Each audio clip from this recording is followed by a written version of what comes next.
Okay, so today is Tuesday, December 17th, and today I learned kind of a bit about myself, and I just kind of wanted to talk through some things, because I'm unsure about, I'm kind of just unsure. Basically, I've been thinking a lot about how I overthink. I'm a pretty intense overthinker, especially in terms of what other people are thinking about me, and like what's happening with other people. And I tend to get very worried about other people, or get very worried about a situation that I don't need to get worried about, and then I kind of just ruminate on it, but I don't end up really doing anything. Adjacent to that is I was talking to my mom, and she was saying that, and like I've realized this more as I've thought about it, I kind of avoid things that I'm stressed about. When I'm stressed about something, I don't attack it, and instead I kind of just avoid it and put it off. And then the last thing that I learned about myself is that I'm very much a maximalist, and I've always been this way, and I've always known this. Like, I'm very much when I'm learning something, I want to learn every single bit. I want to learn every single piece about that thing. I want to learn all of it down to the core. Like, if I'm playing a game, when I'm playing like video games, I always want to complete every single part of it. Like, I don't want to just complete the game, but I want to get every single thing that you can get in that game. That kind of thing. I'm very much a maximalist. So these three things, I'm an overthinker, and when I'm stressing about things, I kind of just avoid them, and I'm also just a maximalist. So in that sense, I guess I could boil it all down to the fact that I take everything into account, and when I do that, it often stresses me out, but then I just avoid that stress. So I'm just putting this unnecessary stress upon myself. And I tend to use the word stress a lot, like I'm stressed about this thing. This thing is stressful. But oftentimes I'm putting that stress upon myself. And I think I might have talked about that in a video before. But I don't think it's bad. I don't think it's not bad to overthink. I'd rather overthink than underthink, right? This is so basic and this is so stupid. And I feel like I'm learning the same things every day because it all just comes down to taking action.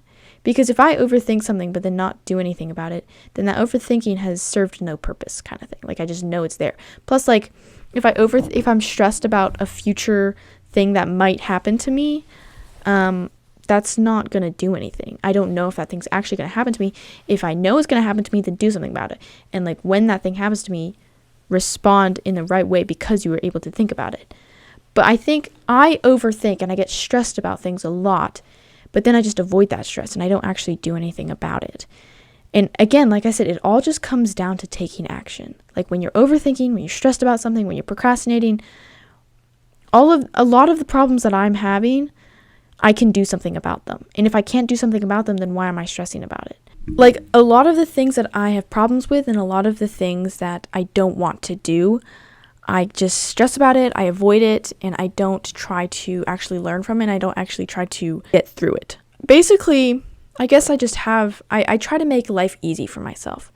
Not like what I was talking about yesterday where I was talking about automation, but in like a way that's like, I'm avoiding the things that I shouldn't avoid. But often the things that we avoid and the things that are uncomfortable for us are the things that we most importantly need, the things that we need the most. And there's a quote that's like, when you don't want to read your Bible, that's probably when you most need to read your Bible. That kind of thing. So it's in the same way, the things that you don't want to do are often the most important things that you need to do. Because, like, good things come from hard times, kind of thing. You have to, like, there's a thing where, like, if you want a good life, you need a hard life.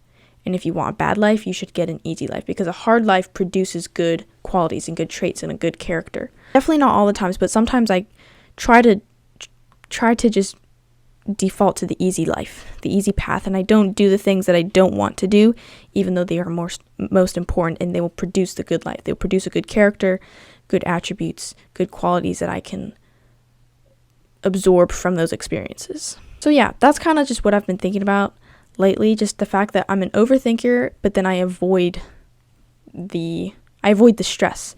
Like, if you're going to overthink, then at least do something about it. Right? So again, it all comes down to taking action. Life is just a series of actions that we take. And we have our thoughts and we have our actions. And if you're going to think a lot, then you might as well do a lot to try to help those thoughts. I don't know. We have thoughts and we have actions. We have our heart, we have our mind, we have our core, kind of. And then we have the things that we're doing. And those things that we're doing could be something for our mind and for our soul and for our heart, but they can also be external. It's all internal or external.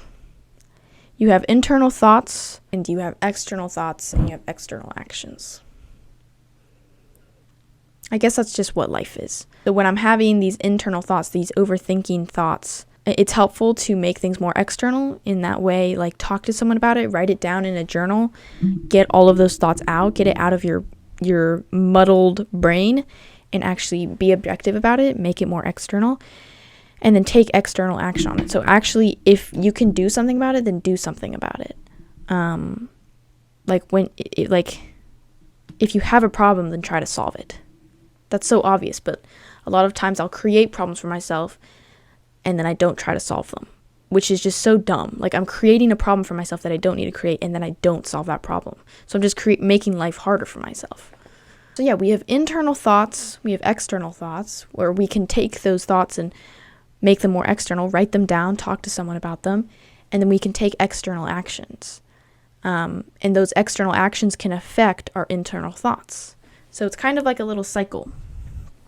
I haven't drawn something in a while. I definitely want to be including diagrams into my videos more. So it's kind of like this. This is just very simple. We have our internal thoughts. So we need to make these internal thoughts more external by writing them down, talking to someone about them, just making it more external. Just even recording a voice memo. That is one of my favorite ways to make my internal thoughts external. And then through that, we can take action. So we can take those external thoughts, look at them from an objective view, identify the problems, and actually take action to solve those problems. And then ultimately, taking those actions will have an effect on those problems, but it will also have an effect on our internal thoughts. So the main thing that I'm thinking of right now is in Christianity, right? We have these internal thoughts. Let's say we have these sinful thoughts. If we make them more external, often I will write down my prayers because it's just very helpful to externalize what I'm thinking. So good or bad, make them external. And then with that, we can look at it objectively. We can use the Bible as our foundation, as our guide, and then we can take action to solve those problems. And then ultimately taking those actions will help our internal thoughts. It will build that evidence for ourselves, and it will build that character for ourselves. So I guess that's kind of just, this is just a flow to help you not overthink so much, and when you're overthinking, to actually do something about it. Because you have these internal thoughts, and usually what you're thinking about, what you are thinking about a lot, because when we're overthinking, we're often overthinking a lot, right? So when you're thinking about something a lot, it usually bleeds out to the rest of your life. So instead of thinking about it a lot and just having anxiety over it and just stressing about it, externalize them, write them down, talk about them with someone else, just record a voice memo and just talk to yourself about your problems. And then with that, it helps you process your problems and helps you look at your problems objectively, and you can take action on those problems, and taking those actions helps build your character and helps make it, honestly, it diminishes those internal thoughts, those internal overthinking that you have.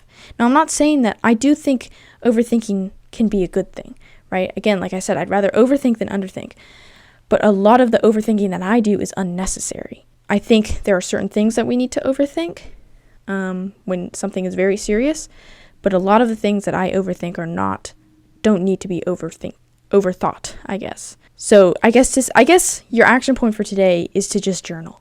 Journal or have some kind of form of that. Journal, record a voice memo, record your thoughts, I guess, in some kind of way, because it just helps externalize our thoughts, and then we can ultimately take action on those. And this honestly applies to more than just overthinking. This applies to just goals that we have. I have an internal thought of a goal that I have. If I externalize that, write it down, right? I think there's some kind of stat where people who write down their goals physically are more likely to accomplish their goals by a certain percent. So externalize your thoughts, externalize that idea for a goal that you have, and then take action on that. Observe the problems, observe the steps that you need to take, and take action on that. So yeah, if that's life is just full of your internal and your external. I'm just trying to help that. I'm trying to help your internal thoughts. I'm trying to help your external thoughts by looking at things objectively and logically with a good foundation of the Bible. And then I'm also trying to help reduce the friction between taking those external thoughts and taking action. That's ultimately what my goal is. I want to help people take action on the things that they need to take action on, or maybe want to take action on. So that is what I learned today. Just something small that I learned from my overthinking and how I can use it to my advantage rather than just letting it ruminate and just having anxiety over these things that I'm overthinking about that I don't need to overthink about. I have a quote up here that says, "Don't change your actions based on what you assume they are thinking of you." Because I have done this before.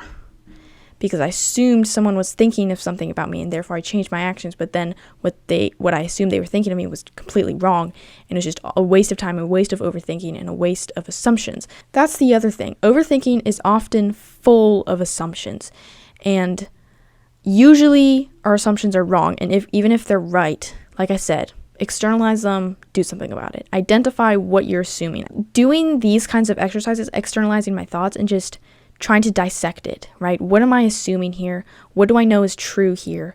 And what can I actually do with those things? So that's what I learned today. Your takeaway for today is to externalize your thoughts and take action on them. And this is most easily done through journaling.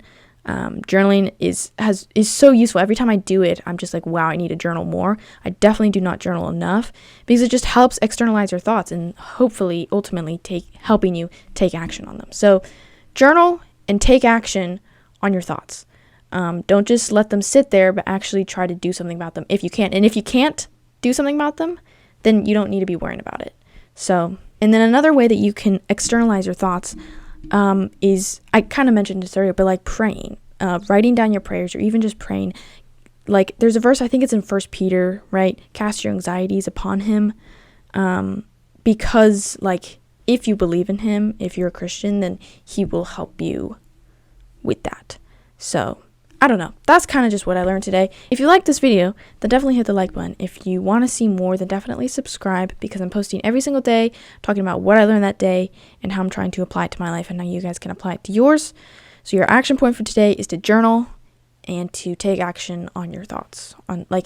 Take your internal thoughts, externalize them through journaling, praying, that kind of thing, and then take action on that however necessary. If you have any thoughts, tell me why I'm wrong. Maybe if you have additional insight that you'd like to add, then definitely leave that in the comments down below. Subscribe, because a bunch of cool stuff is hopefully going to be coming in 2025. Thank you so much for watching. If you want to see more, subscribe. I'll see you in tomorrow's video. Peace out, brother.